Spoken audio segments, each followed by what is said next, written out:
Good morning, it's Terry. Welcome to your morning cup of inspiration. The new year is coming fast, isn't it?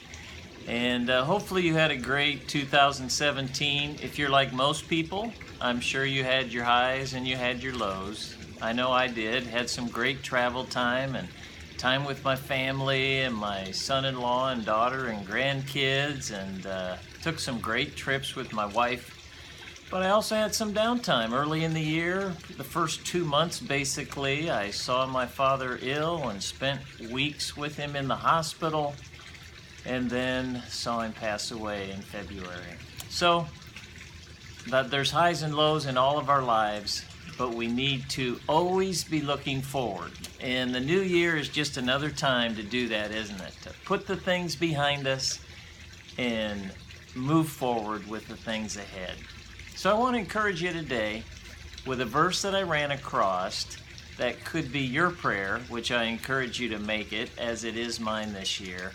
And a couple days ago in devotions, in Psalm 65, I ran across this verse and it jumped out at me. It's the 11th verse, and I want this to be your prayer this year. It says, "You crown the year with your goodness, and your paths drip with abundance."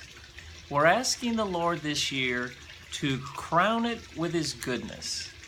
Do you want the Lord's goodness in your life? I'm sure you do.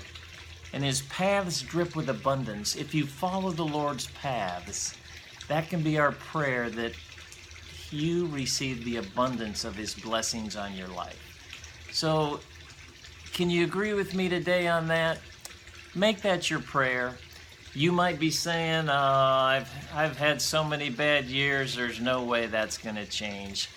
Can I tell you, you've got to remember to think positively and act on that. If you'll remember in Philippians, the 4th chapter, if you know that verse, it tells us to think about things that are true, noble, just, pure, lovely, of good report. If it has virtue, if it's praiseworthy, think on these things. Don't reflect on the bad things that have happened in the past. Reflect and think on the positive things as you move into the new year. So let that be our prayer as we come into 2018, a year of goodness and a year of abundance. I'm going to believe that for me. I'm going to believe that for you, and I trust you'll do the same.